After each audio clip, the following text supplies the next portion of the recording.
Hey everyone, welcome back to another episode of How I Franchise This, where we sit down with the real operators behind some of the most exciting, fast-growing franchise stories out there. I'm your host, Alex Smersnak, and each week I chat with franchisees, founders, and innovators who are building in this space from multi-unit powerhouses to upstart brands just beginning their climb. We unpack how they got started, the challenges they faced, and the advice they wish they had when they were just getting going. Today's episode is a fun one. I'm joined by Taylor Byington and Shideler Bennett, two operators who didn't come from franchising but dove in headfirst and built something remarkable inside one of the hottest brands in the country, Crumbl Cookies. Their story is a mix of risk, resilience, and real lessons for anyone thinking about scaling fast. We'll talk origin stories, unexpected pivots, surviving near disaster, and even laying tile themselves to get a store open. So whether you're in franchising already or just franchise curious, this one's packed with gold.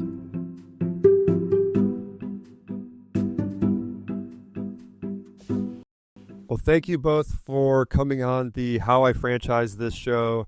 Let's go ahead and jump right in. Why don't you guys start by introducing yourselves and the franchise brands that you're currently involved with? I'll let you take it out. Take the lead. Okay, so my name's Shideler Bennett. Live in Utah. Taylor and I live just miles down the road from each other. And we are in Crumbl Cookies and have been now. We signed our ADA in 2020. So coming up on a full 5 years since we decided to jump in. 5 years. 5 years, and it feels like it was yesterday. I bet. Yeah, and I'm Taylor Byington. We've been in Crumbl for 5 years, and really we met initially on a series of other ventures. And so it's kind of like one thing led to another and kind of transitioned into Crumbl. Did you guys know each other before? You guys knew each other before Crumbl, but how did you first originally meet? And what were you guys both working on before you ever got into the world of franchising? So we met, this is way back, but we met at a door-to-door startup. It was financial services door-to-door. So it's a big community here in Utah. We'll go out and they'll do summer sales, for a whole summer between semesters. And we were both working for a VC here in the Valley that essentially wanted to sell insurance door-to-door. And I was leading the sales team, and Shideler was the brains, and he was like the financial advisor that would come in and essentially sell all the other financial products after the insurance. So it wasn't knives. It wasn't like Cutco or anything. You weren't selling things like that. No, this will be exclusive to your podcast here. Someone's going to have a pingy idea, but it was working too. So Taylor goes out, he knocks the door, sells them, let's say, car insurance. Me and a team are literally live quoting these people for policies, life insurance, home and auto. And then as the financial advisor, I would then go in once he had set the appointment to see what other services we could save them money on. So it would be their phone bill, it would be internet, other insurances that they could be getting. And the first appointment that I went to, I want to say that we changed basically all of their insurance, got them a different cable provider, switched their Wi-Fi. I mean, it was kind of like everything worked, which made it actually a very valuable account. And then, flash forward like a week, and they were like, actually, we're going to not do this. We're going to just have everyone sell pest control. Yeah. What a pivot. I mean, insurance to bugs and everything in between. Did you $1 billion opportunity, and it went from, billions to belly up in like a week. So were they it was a VC backed, like they were unicorn valuation visuals? You'll appreciate that this is a franchise podcast. The VC is actually ran by, so it's like the former president of Yum Brands. He was CEO of Burger King, COO of Taco Bell. We didn't piece that together back then. We were talking to him about the wrong category. And so we should have been talking to him about franchising. But no, yeah, we got, I think it was 60 guys to go get life insurance and property and casualty insurance licenses to then go sell door to door.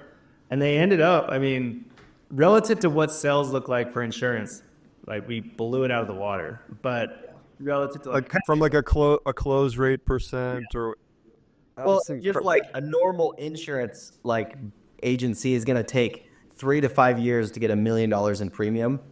And I mean, I think we were doing that like the first couple weeks we had $1 million. What? I mean, these guys are amazing salespeople. Taylor's like one of the best sales guys, sales managers out there. So it really was like lightning in a bottle. From when insurance people heard how quickly premium was going on, they're like, that's a scam. That's not real. You know. Would people switch like on the spot, like in person? They're like, yeah, I'm down to switch who I'm currently with and working with. Yeah.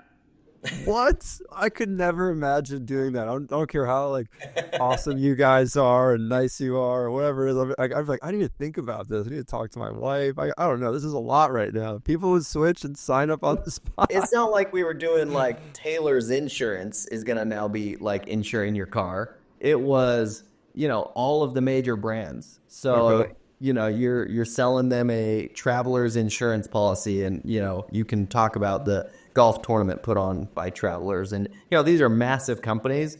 And most of the time people don't get their quotes done.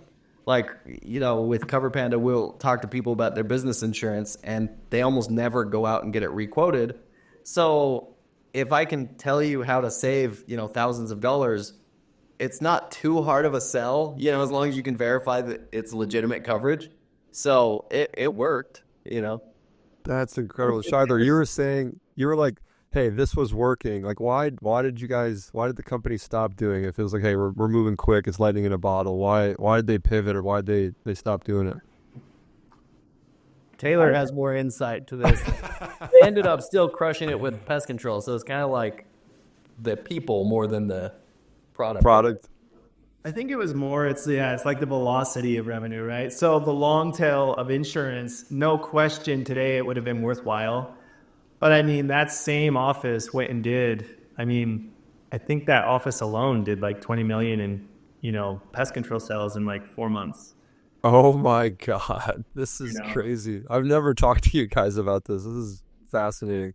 Sorry, I don't know. We I don't know. We've talked about it at length because it's just kind of been like everything kind of blurred lines. So you never really go back and, you know, reflect on it. Yeah, open the. Well, I do think it gives context to how we approached franchising in a way, because we're seeing a bunch of young people go out and, you know, have massive action and literally go put on millions of dollars in revenue in the short amount of time. And so we said, okay, well, we want to do it in insurance. So Taylor and I kept working together in the insurance space, which ultimately led us to finding Crumbl and seeing it. And then it was really like, we can't do something, you know, small. We don't want just one store. Neither of us want to be just making cookies as our day job. So how do we go as quickly and as efficiently as possible? And, you know, the naive thought of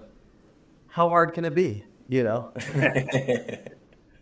Is that the first time that Crumbl eventually popped up? And had you guys ever talked about franchising, you know, prior to that? Had you guys ever like gone out and, you know, gotten coffee or just hanging out and one of you brought up franchising, or was it, tell me, I guess, that story when it first like clicked for you guys and the idea even became a thing?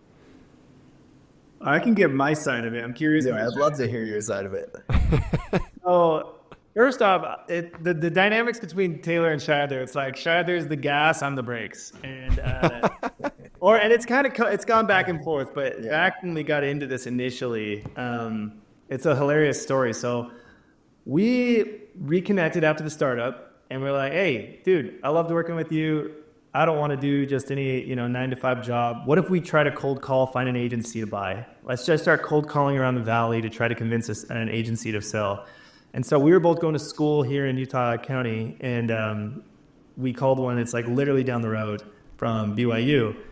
And he's wanting to sell to get into Crumbl. And so we went through the whole exercise of getting the agency to sell. We're like rolling his ovens in, setting up the mixers, And we started looking at his numbers from the performas and the FDDs that had been sent to him in getting started. And we're like, dude, there's a ton of money in this. He's in his 50s. We're young and we'll bet the farm at this point. What do we have to lose? If he can do it, we can do it. And so we were kind of talking through that. Finally, when we got, we saw the kind of like the opportunity of the light bulb turned on. But when it actually came to like pulling the trigger, I was like in the middle of having a baby. Like literally it was like in like the height of like, we're going to the hospital. And Bradley kind of just said, dude, we did the due diligence. We know this is going to work. Can I transfer the money, pay the FDD? And I was the one resisting. So if there was anybody that was going to be holding us up, it would have been me. And now it's like an ongoing joke of like, I know, dude, you're right. But no, bro, talked about it. How did you guys even know like what an FDD was or like what you were looking at? Like you could have easily been like, oh, hey, we're going to buy this guy's agency, forget the cookie thing that he's doing. Like what made you curious to go look at what he was doing next to begin with?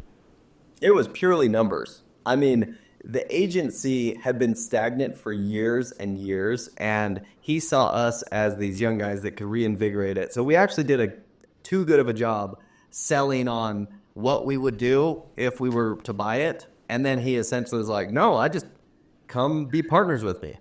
But then he was making more money doing cookies than he was on insurance. And so we were like, wait, why don't we do that? And what people don't realize is they don't typically have a Franzi or somebody helping them go through a, franchise experience. So literally ours was apply to be franchisees, didn't know anything, didn't know about the FDD. We're learning this as we go. We didn't have an attorney look at it. Crumbl was growing so fast. There was no discovery day. It was basically what? No. Yeah, nothing. What do you know about discovery days until we started offering services as a vendor to Van? We literally did, and then we've had someone say, hey, you should probably have an attorney look at this and like negotiate the FDD. And we're like, can we do that? And we asked them, and they said, you can sign it or you can get out. I bet. How big were they at that point when you first, when you were having these conversations? Like a couple hundred? 50, Tay? 50? No, we were early. Pretty early. Wow, that is so amazing. So the guy that you were doing the agency with, is he just like randomly telling anecdotes of like, oh, I make more money on this cookie thing, you guys should check it out? Or did he just say things in passing? Like, what was it that the light bulb went off? Like, was he like sharing a ton of information? This is the how much do we share on this? Be candid, yeah. Let's just say his business partners would come in every week to the agency, and they would have a Crumbl meeting, and that was kind of the extent of his involvement in it. He helped line up the capital, and then would always come out of those meetings and essentially say, man, I cannot believe how much money I'm making doing nothing. And we were like, good for you. Like, why would you not lean into that? Yeah, I think that so you'd hear anecdotes around the office of like, this is too good to be true, this is amazing, and you're like, all right, we should snip this out a little bit and see what everyone's talking about. And of course we love business, so we are then saying like, and we're trying to get him to sell, like that's our big thing. So there were multiple whiteboard sessions where we said, let's do pros and cons, tell us everything about the business and Crumbl, how well that's going. If you had extra capital, what could that outcome look like? And then if, you split that time with an agency, or if you sell the agency, what would that enable you to do? So we were finding out that back then they were opening stores for under 200 grand and then making 300 grand, the first year. And we're like, we're no That's genius. really good. That seems like it would be harder to lose, Oh my gosh. I was just thinking about how like so much of business and success is like, and like it's being around the hoop, right? It's like you guys put yourself in a situation where you're constantly like ears to the pavement, listening for new ideas, seeing what other people are doing, etc. Like about to go buy this agency, like already willing to take that risk, and then it's just this like moment in time where you happen to cross paths with Crumbl, like one of the most prolific dessert concepts, like hot franchise brands. It could have been anything else. It could have been like a chicken fast food thing or something else, but you guys happen to hear at this like high inertia moment too, where it's 50 locations. It's like this perfect timing, stars align, and then you guys have the wherewithal to like take the risk, take the bet. Do you guys ever stop and think about like how much had to happen for that to work out that way? Like so many things had to go right. Yeah. Well, we always talked about different businesses. Real estate was always talked about. We had a RV park under contract at that same time. There was a really good deal now in retrospect. So like we very much could have just, done RV parks if that one would have happened. Like there is so many things that happened all at once. We were both having our first kids at the time as well. So it was a very much burn the boats. Once we're in, love it. You have no choice. So I love it. Just you said this, Alex, is being around the hoop. It's like it's a lot easier to be around the hoop than it sounds. And what I mean by that is it's like we're still doing that. Like we still have conversations. We had somebody yesterday bring a brand that they're like, hey, could we line up the capital to bring this concept to Utah or to Nashville? And it's less that everything's a win, but and Shideler said it's like it came back to the numbers. It's not like either of us have some Wall Street background on assessing financials, but there's a general financial competency that's just okay. Yeah, it was a bakery concept. I wouldn't have guessed a bakery concept would make it, right? It did, but it could have been hot chicken, and I think it's a lot more accessible and attainable than maybe people initially think. Like it feels a lot more intimidating than it should. And honestly, I think that's kind of, Shideler mentioned, like not everybody has a frenzy. It's interesting because that whole experience, it's interesting because if you can solve that problem, I mean, there's such a huge top of funnel that people, they want to get into it. They just don't really know where to start. Just need like a little push, just like a little pull up the little edge. Yeah. Have you, this is a random aside, because I remember, Taylor, I think you had a post on LinkedIn the other day, and you're asking like, hey, any new brands out there that are interesting? Have you guys heard of Pop-Up Bagels or checked it out at all? No. I don't know if You guys, you need to look at this. I think it's going to be like the next Dave's or Crumbl, and it's just, and I say bagels funny because I'm from Minnesota, so just ignore that, but it's just bagels and like schmear or whatever and cream cheese, and they are crushing it. Like a lot of the big multi-unit, multi-brand operators are all flocking towards this right now, and if there isn't, if it's not already sold in Utah, or did you say Nashville too is where you guys are looking to operate? Like if it's not sold in those two markets already, you guys should really check it out. This is just me, like as an aside. We'll probably keep this in the episode, but wanted to make sure you guys were aware and checked it out. Yeah, there was another one at the multi-unit conference. Jeff's maybe? It was like Bagel Run or something. But it sounds like there's a few that are doing well, and we actually have some of our locations by Einstein Bagels that seem to crush. So, yeah, I mean, definitely. The pop-up ones are like a famous thing in New York City, and so it's like they're doing something interesting too with like the dough and the water, because like a lot of people say that New York pizza and bagels and stuff are better because of the water there. So Pop-Up Bagels is doing something where they're able to retain that same taste and flavor, even if it's in Utah or California, and like that's one of their things. I don't know. Check it out. Yeah. Wanted to make sure I shared that before we kept going. But so Taylor, you shared your kind of point of view on like why Crumbl and how you guys found it, and you guys were saying you were interested in hearing each other's version of that story. Shideler, was there anything else you wanted to add as far as like what that was like for you as the Crumbl opportunity came up, and you guys thought about finally doing it? No, I mean, I think we didn't know what we didn't know, and honestly, we thought that we'd have operators in place and that we would do everything on the back end and it would all just work out, and that couldn't have been further from the truth on there. Even as the copycats started showing up in these cookie concepts, they'd come ask us, hey, how's the business? What should we know? And there's just so many things that Crumbl does exceptionally well that people discount.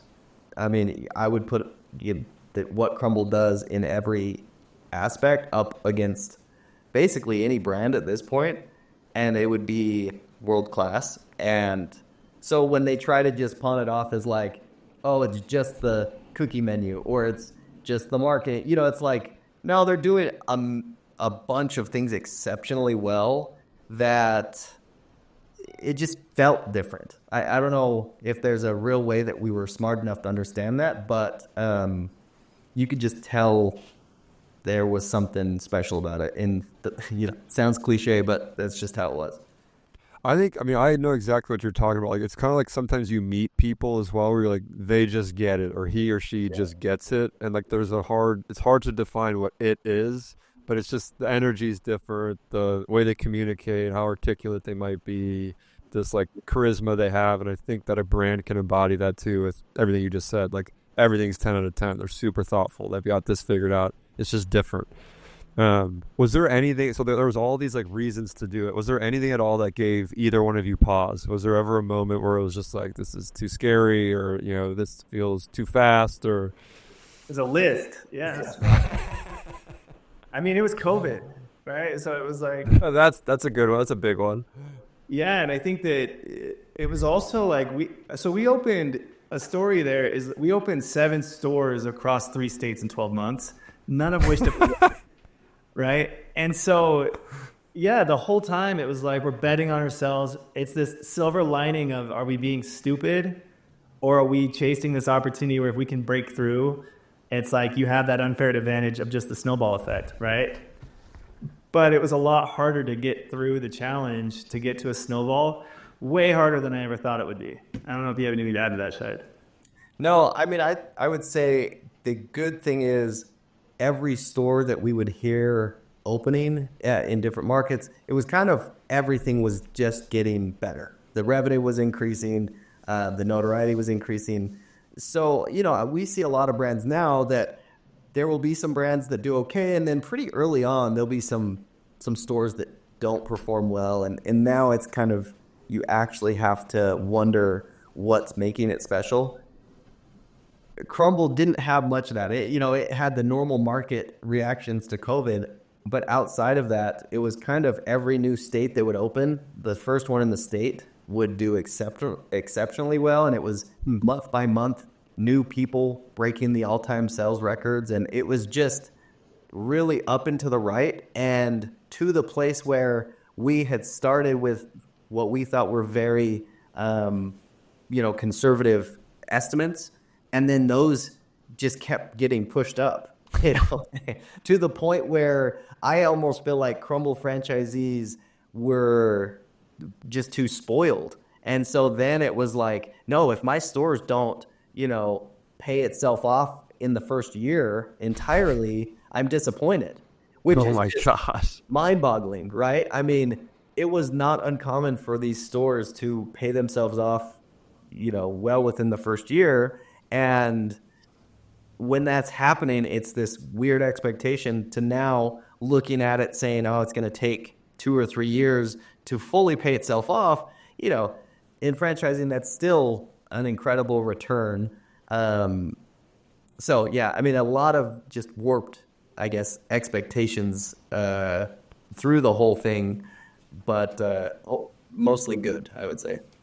Has that like maybe ruined your guys' expectations going forward with other brands where you're like, oh, they should all do this now? Like, and that's a good thing. Like, your bar is so high now that your ability to say no to things is probably very strong, which is not easy for people to do. Interesting, because so now we have an advisor that very, very well versed in franchising, and every time we look at, okay, let's reassess the portfolio. Should we grow? Should we just deleverage? Should we sell? Like, what are the options? And he kind of comes back to your point. He's like, there's not very many, competing return opportunities to go put your money into, whether that's in franchising or another asset class. And so to some degree, it's like a letdown because you want to chase the next shiny object. But at the same time, I think to Shideler's point, I think it kind of opened our eyes to, there's a ton of luck that we had in getting into the right brand, in the right situation, at the right time. There's plenty of mistakes, hardships, the heartbreak. That all of that also happened. But we got into something that, it turned itself around. So it was like, as long as we were able to stay, it works. And so really it's like the feedback we keep getting is it's like, if it ain't broke, don't fix it. Like, go buy the next one, go buy the next one, go buy the next one, and kind of grow within the brand before you go multi-brand. Yep. I think that's good advice. I think something a lot of people will probably wonder, or have a question about, I've certainly wondered it, is, like you said out of the gate, you guys were like, we're doing 7 in 7 different markets. Like, was that always the plan? How do you finance that? Like, we're all roughly the same age. It's like, how do you come up with the capital to finance 7 locations after basically never doing this before? I think that there is a unique piece to this that people now, especially, it feels like this impossible feat. But we got to remember that there were extremely low interest rates. It was very hard for people. Like, everyone had money. So many of the asset classes had recently exploded, and people had access to equity and liquidity like never before. So there's this perfect storm of that and COVID money and just all of these things, not to mention this brand that's going extremely viral. And it was actually fairly difficult to get into the brand. So it's kind of like, once you knew how to get into the brand, then it was easier to grow. So we raised money from friends and family for it. But I feel like it's almost cheating because people wanted to give us money. It was kind of like, that's so fun. I want to own one of these. I want to be a part of something.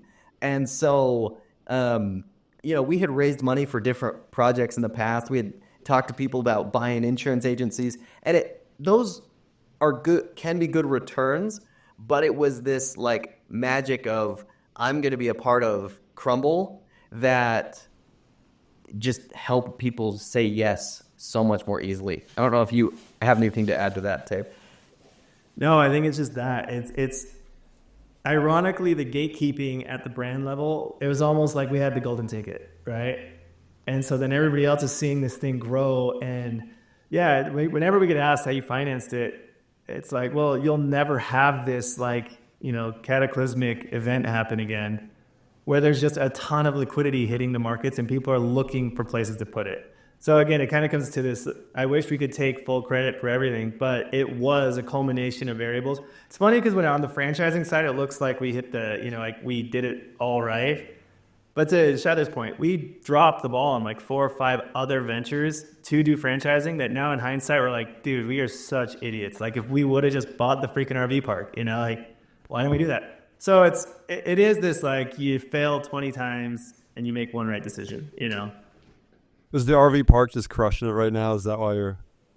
Oh, yeah. It's just a funny... It doubled in value since we would have bought it. And the rents were, huge, and there was opportunities to expand. And it really would have taught us how to do it, right? Like, if we would have put the same amount of effort we've put into franchising into the RV park game or mobile homes, you're kind of like, we could have stumbled our way into hopefully a similar outcome just by, what we would have learned in the process. Cookies are sexier though. Like, come on, it's definitely sucks.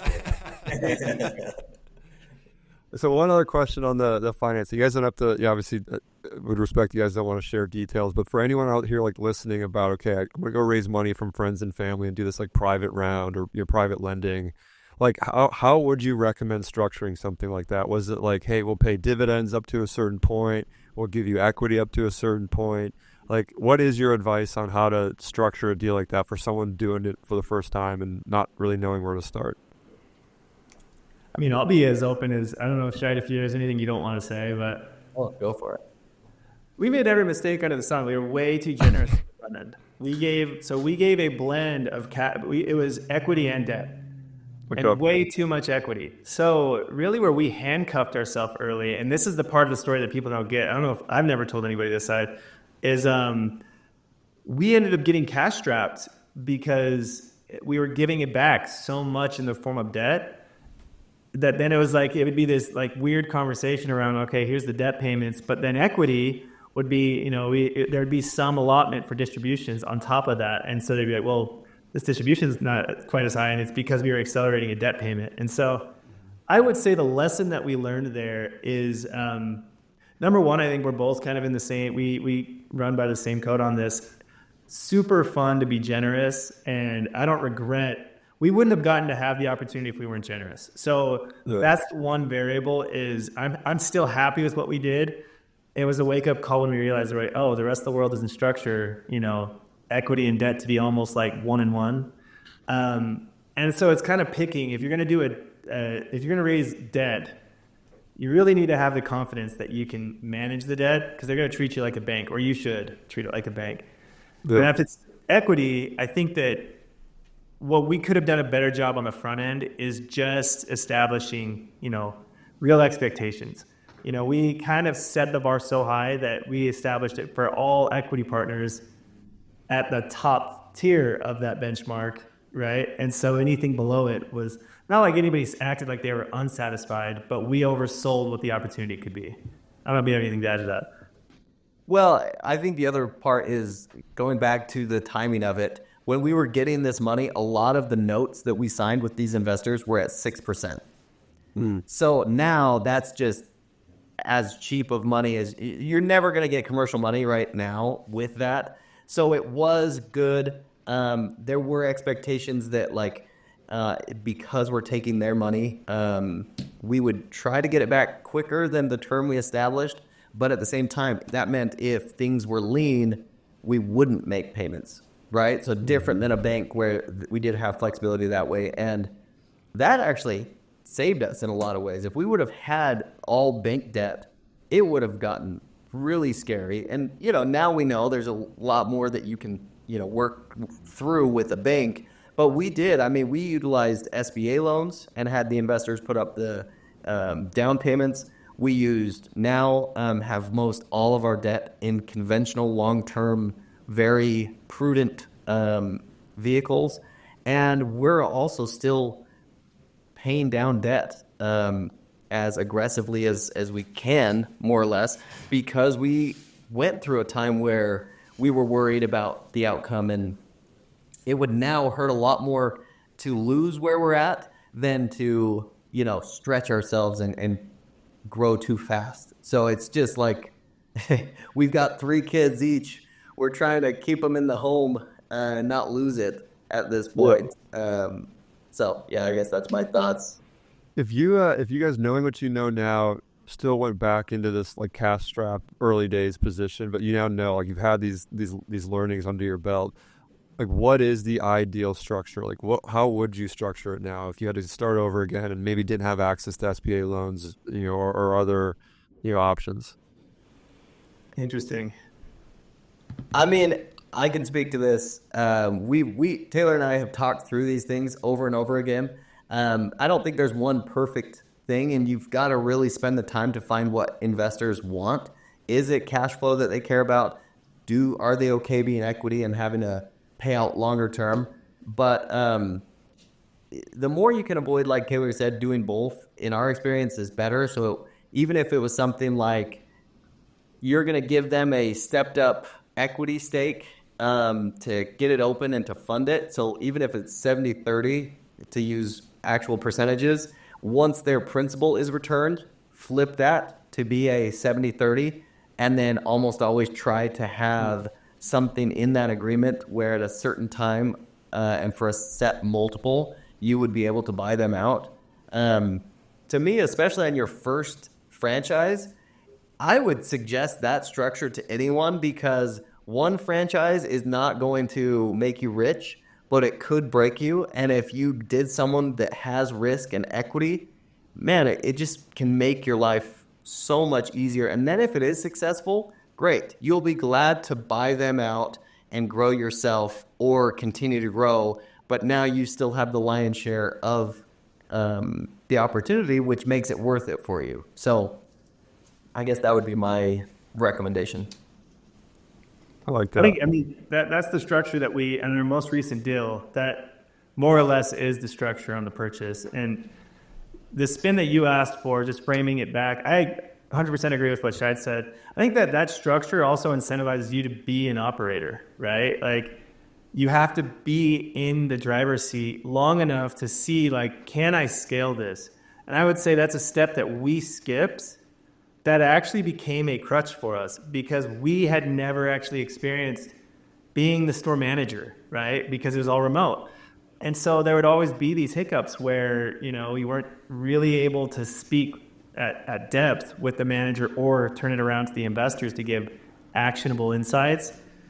Whereas if you have that muscle as you going from 1 to 5, you can't get talked over. You know exactly what the variables are that are either constraining you or the levers you should be pulling on to go maximize the return. That's a really good point. Something like, Dan and I did with the laundromats that we did almost unintentionally is we worked every position we ever hired for the first few years because we felt because we couldn't afford to do anything else a different way. But then in hindsight, it was like, oh yeah, let's tell everyone else by design so that we could, yeah. But it's true. Like it paid so many dividends in the long run because we could talk to every position. It's like at some point, Dan and Alex did all those things that everyone else is doing now, whether it was like doing the delivery routes or washing the clothes at 3 a.m, the laundromat, like trying to find a better way to do it. And I think that's really good advice is to like try to find a way to replicate that or get in the operator seat so that you can build that muscle and be that resource for the team. That's good advice. Are you guys good to go over 15 more minutes or you got to jump? I'm good. Yeah, I think I'm good. Cool. Awesome.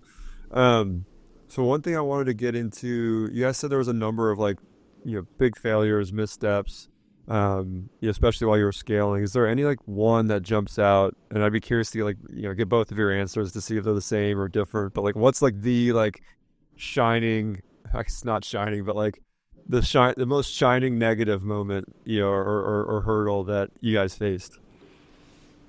I'm sure it's the same, but I was going to say, when you say moments that were rock bottom, I'm positive we have the same one. And Tay, I'll let you. You tell this one, I'll tell a different one. Okay. I'll tell that.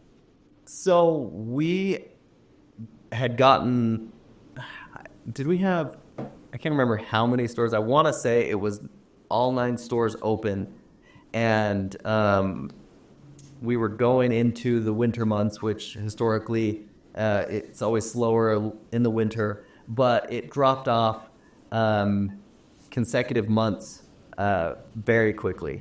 And a lot was going on in the market. It was the, COVID rebound. Everyone's just kind of just what is going to happen? And there was a ton of fear in the macro economy. The markets were just tanking. Everything was scared. And we had to sit down with some of the investors and go through the exercise of what we could do to save this investment. And I'll never forget, specifically one of the investors saying no, I don't give up. I have to make this work. No, we can do something. And, we own stores in Southern California, and we had done all the research on how much it would cost for one of us to move out there and be there physically to manage and oversee and how much could we do. And the numbers essentially were it would cost us at least $6,000 a month to have someone living there. And that's really not making money. That's just the cheapest place we could find was $4,000 a month. And, basic necessities were another $2,000. And it was just for us to make that much money based on where our financials are at, it would be really tough to push the profitability up $6,000, even across 3 stores at the time in that area. And it just felt the most depressing and just worst feeling ever, because Taylor and I at that moment, if we could have handed our equity away and wiped the slate clean and people do, they walk away. Taylor and I, it's never even been a thought that I would put him in that situation or he would leave me with that situation, because we could have in so many situations said look, Tay, I can't do this. I got to get out somehow. So just let me out. Right. There was never that conversation. It was, you and I are in this, and we're going to do everything we can to give the investors their money back, and we don't really care to make any money anymore. The next thing is just claw our ways out of this. And we were both turning 30. And Alex, it's like turning 30, having all of these ambitions and goals to say like, oh, I'm going to be here, I'm going to be a millionaire, and I'm going to do all these things, to think very realistically, if this goes south, we're going to be negative, $1 million instead of worth $1 million. So those were just some of those things where it just, pure anxiety, not sleeping, waking up, he and I talking hours and hours about what we could do, if there's anything we can do, how do we get out of this? So there's a lot of reasons why we were in the situation that we were, but just from an emotional standpoint, he and I, you share with your wives what's going on, but you can't share like every detail because it's so depressing. Then it was also like we would talk to each other, and then you come home and our wives are like, so how's it going? and you're like trying to be forthright, but you're like, I don't even know how to really describe. Well, you just like hashed it out too. You don't want to talk about it again. And it's like, I think with startups, I felt the same way. It's like you share, but at the same time, that they don't fully feel and understand it the exact way that you two do, because they're not in it the exact same way. Like they're in it, they're in your corners, they're part of it for sure, but they're not in it to the the level that you guys are. I mean, I've felt that way a ton. It's just like it's kind of lonely, and this is why I think having a good business partner or co-founder is so important. I like really applaud the people that do it alone. I'm like, I don't know how you can possibly do that. Not for me, I don't think. Taylor, what about you? I mean, that's definitely the low. I remember driving home from that meeting. It was like 11:45 at night on like a Wednesday, and just telling Shideler, I was like, I don't know how we're gonna get them their money back, but I know we're gonna get them their money back. Like at hell or high water, I will get them their money back. Like I'm not gonna let this go to zero. I just can't. I hate that I can't answer how. So that was for sure the low. I think I might. This one's a little bit further removed. So it's that one we'd rebounded. We're in a stable spot, but that was definitely the darkest point. Another dark point was on the very front end of getting into the business. So one mistake we made, and this is it was kind of forced onto us, was you took what area you could get. So we didn't have any like affinity to, San Diego or, Southern California. Nashville, we wanted to open, but it was kind of like you take what you can get, right? And with that, because we were removed and we had timelines, so if you remember during COVID, all of the equipment shortages stalled all the timelines for development. And so our store build-outs just kept getting pushed out. But at the same time, we were coming up on deadlines from when we were expected to have our stores built out. Not only on top of that, now we have multiple build-outs going at the same time. And so we're really spread on cash. Right? It's like, it's all out. So we got to get these things open so they're starting to, kind of bankroll the next one. And in California, it was kind of like this builder had just pushed us into a corner where he knew that we needed him to work out.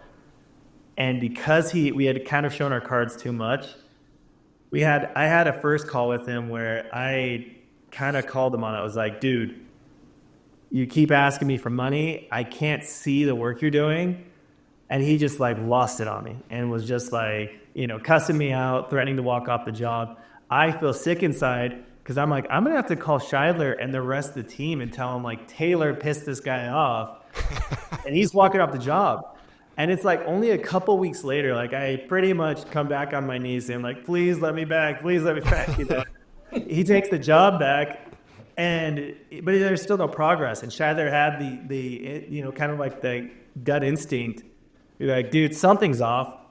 He's saying we're like, 60% through one of the stores, 30 to 40% on another, and like 20% on the third.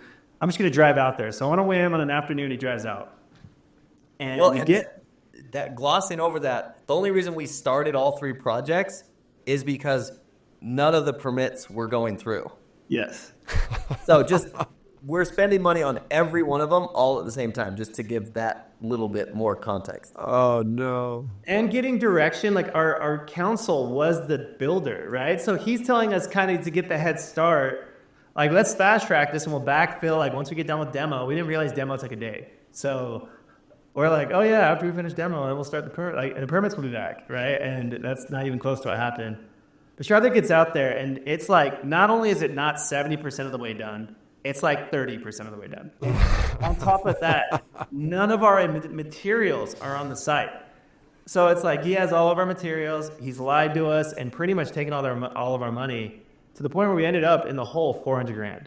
So it was like we had to literally, the team goes out there and it's like the owners became the subs in a lot of ways.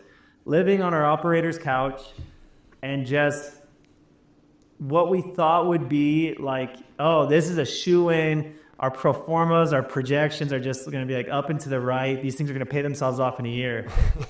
Joke's on us. We end up, it's like sleeping next to this, like, I don't know what dog it was, Shy, like a German Shepherd. Like this gnarly wants to bite your face off, and you're just waking up to go lay tile, and just inch your way out. And yeah, I mean, we started off, so it's kind of like the bookends. Like we started on a loss and kind of had that ugly call. It was like, 2.5 years ago, 3 years ago. And now it's got some better, but I mean, there's a couple, and that's only 2. There's a few of those stories where it's just, You guys were laying tile and doing all that work. How did you know how to do that? Like, are you just like watching YouTube videos and like, or do you guys have a background to being handy like that? Or how do you even know where to start? A lot of the same. I mean, literally, Alex, it was like going to the city and running our own permits and reading our plans and watching YouTube videos. And we didn't have anyone to do the low voltage, so all of our cameras and POS and all these things. So we just taught ourselves how to do it. That is amazing. I did not know that either. That's like one of the coolest parts of the whole story is like you guys figured out how to learn trades and electrical work, and that's so cool. Well, kind of what's cool about that story that I feel like doesn't get highlighted enough. Shideler's parents kind of totally rallied. His uncle acted like he wasn't technically the GC, but he was I would call him the GC. Like he was running point. Shideler's dad was in a PhD program, would get done with school, and he would come help put down, he would literally drive out, spend his weekend there, building all Friday, Saturday, Sunday, drive home for work in a PhD program. So it wasn't like just Taylor and Shideler did this. It was kind of like we had the right people to rally around us for sure. Takes a village. Yeah. That's incredible. Wow, what a story of perseverance and just making it happen. That's really cool. I know we're coming up on time, so I want to ask like 1 or 2 last questions, just advice, for people listening that are either maybe getting into their first franchise or maybe it's their 20th thing that they're looking at. But what's one brutal truth and then one underrated benefit that you guys think comes with franchising?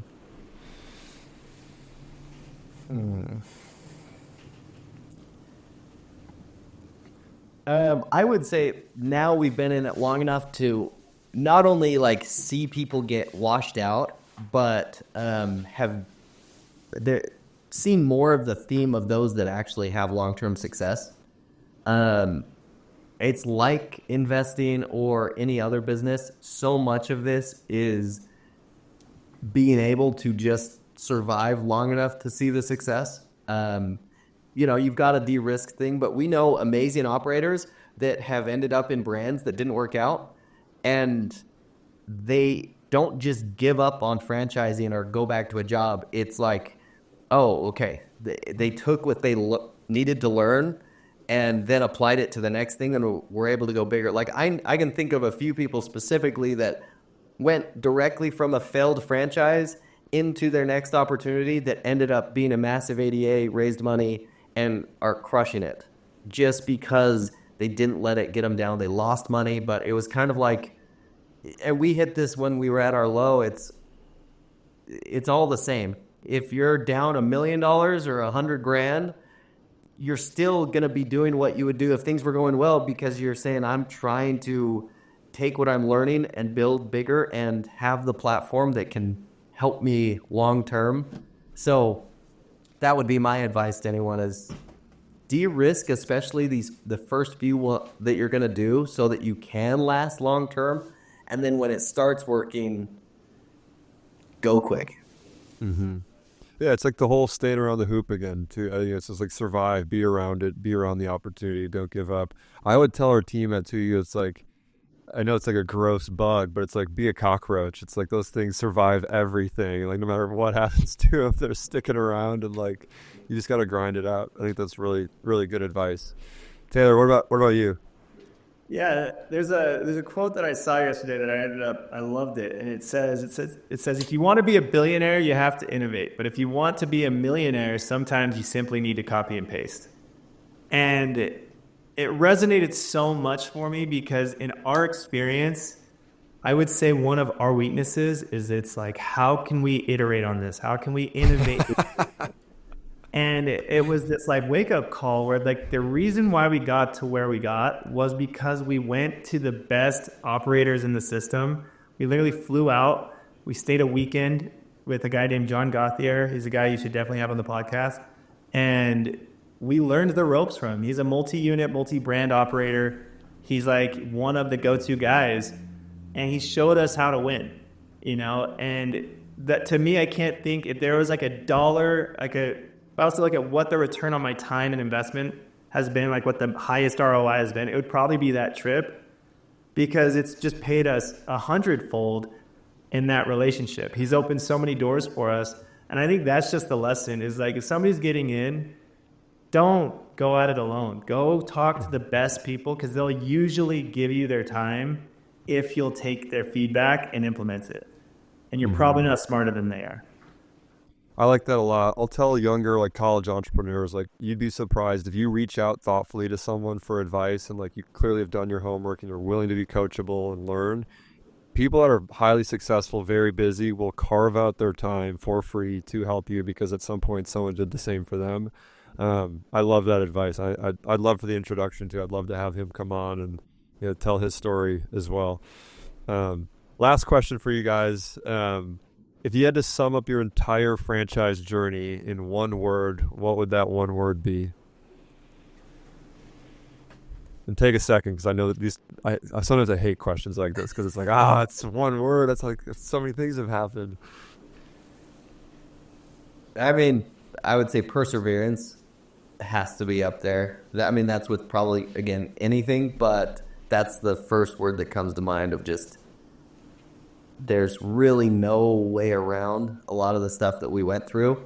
It's a great brand. We made a lot of our own mistakes in franchising, and we realize how lucky we are as well to have picked something good enough to overcome our mistakes. So it's, the other word I thought it was luck. So the combination of the two. The first word that came to mind was fulfilling. I think when I reflect back, it's like I've gotten to win, it's still an early win, with everybody I'd want to win with, and I can't think of a better way to spend my day-to-day than winning and working with people I want to win and work with. That's awesome. Well, I know we didn't get to talk about it, but I want to plug Cover Panda real quick too. And I don't want to butcher it, so I'll ask you guys too. But can you explain real quick? On top of everything else you do, you guys are also building a software business.